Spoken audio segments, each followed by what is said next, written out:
There, got Batman Begins. there it Of is. course, the Oh. Christian Bale's very first Batman, looking incredible. He looks amazing. So of A course it has little the worried soft about goods that guard torso, though. cape, and then what I'm we've worried he's done not going to be is able to crunch that much on the the torso. uh, But the there accessories. it He's got is. sculpted accessories into his The hands, so Begins, you and can see the also one the he's got head is there looking a now. little too Those Dark are Knightish actually as opposed to Begins. They three separated batarangs it. that you can No, they should have done the pair him with whole an enemy. neck And thing then like just to the check out a Hush different one. angle here, we've No, yeah, got like the his Hush one. shrapnel That actually would have launcher benefited it.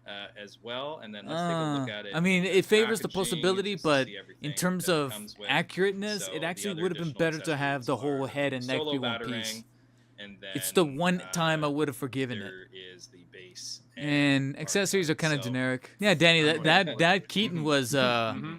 very yeah, so it's collector's edition leaning. This one's a like little the bit more Dark bare Knight bones. trilogy stuff is just done so fantastic for us. I do like that the you wide guys have cape. been Torso is because, also looking a little we know swollen.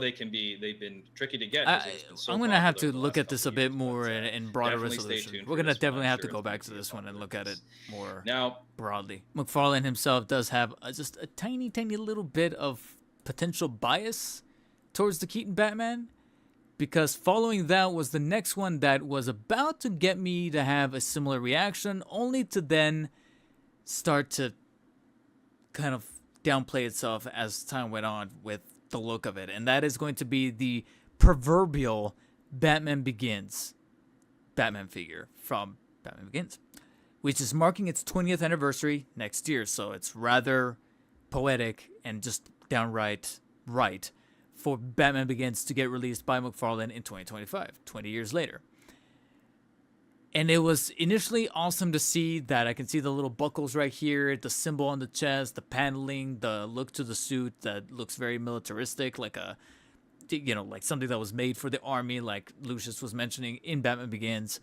But as it kept rotating and they kept showing it off, a little bit of my hype kind of started to waver a little bit, because something does look a little amiss as far as the proportions, which I know that a lot of you are going to comment and say that that's not necessarily anything new for McFarlane.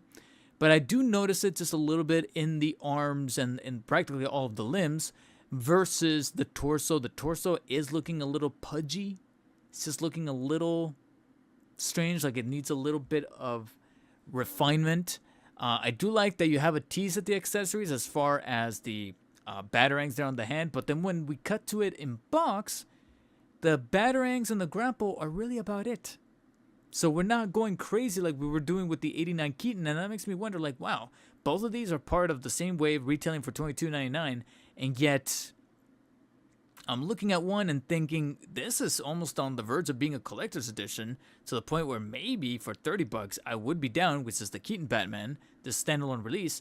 And yet the Batman Begins, I'm looking at and going, with the amount of accessories and looking at the, like I said, the proportioning that I'm already kind of looking with a bit of a side eye, this should probably be the flat 20. Or like 21, like Walmart sometimes like to do, 20.98, 20 something.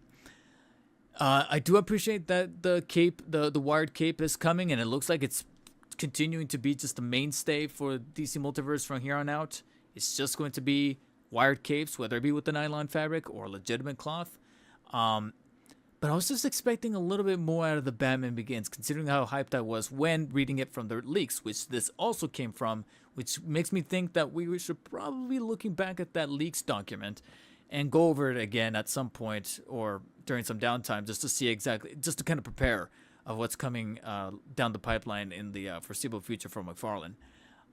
But to me, the biggest missed opportunity, even though I know that it doesn't necessarily favor the best articulation, but this is probably one of the few occasions where I would have forgiven it, considering the design and the architecture of the suit, would have been the head joint being at the bottom of the neck as opposed to the top. Like the Hush build for the McFarlane Batman Hush that he keeps reiterating on, or like for Vampire Batman, where like the head and the neck are one piece. Out of all of the movie Batman, he's the one to do it with, or even Keaton, but most definitely him, because this is all one piece. Even that was the whole point of the joke in The Dark Knight, where he wants to be able to get out of the driveway a little quicker.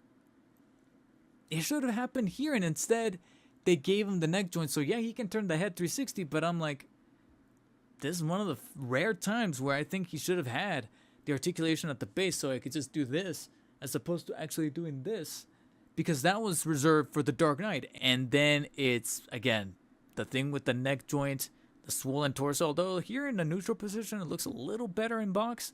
But then you just have alternate hands, the Batarang. Oh, they're doing that. Oh my God, I just noticed. It's only one Batarang. I thought it was going to be 3 Batarangs. No. I just noticed what they're doing. They're doing that thing that I've seen companies like Mafex or whatever do, where it's a standalone Batarang to hold in like one of the holding hands, the grapple.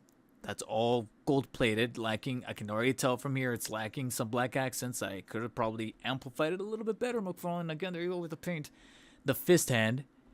And then he's going to come with hands that have the Batarangs pre-sculpted into it. But here's what makes this kind of hilarious. I'm going to see if I could do this in like one, like, freeze frame, like 25 speed. 0.25. Turn it. Actually, you know what? This will do.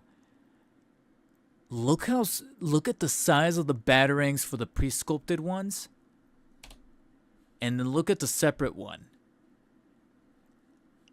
I feel like this is McFarlane self-admitting that he sometimes oversizes his Batarangs.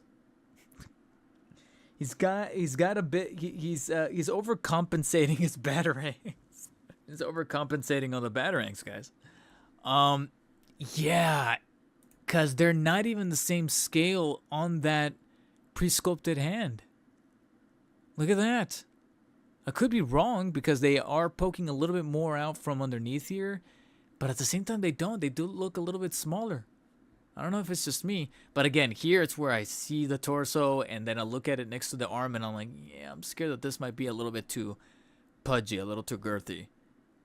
Same thing with the legs. And again, seeing that cut right there, I'm looking at the head and I'm like, guys, did you really reuse the Dark Knight head and just propped it on the Begin's body?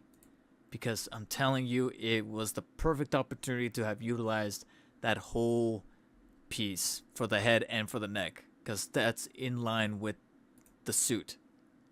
Here, looking a little better in a much more neutral stance, but at the same time, we have, like I said, two sides of hype here. One that started kind of like, oh, and then went from 0 to 60 in a matter of seconds for like the most unsuspecting one, the Keaton standalone, that is now probably going to have to be an immediate pickup, pre-order from McFarlane that morning of. But Batman Begins is the one that I was most hyped for because that's the one that I kind of grew up with a little bit more. And yet I feel like there's some missed opportunities as far as the sculpting is concerned, that, and maybe some more toss-ins of the accessories.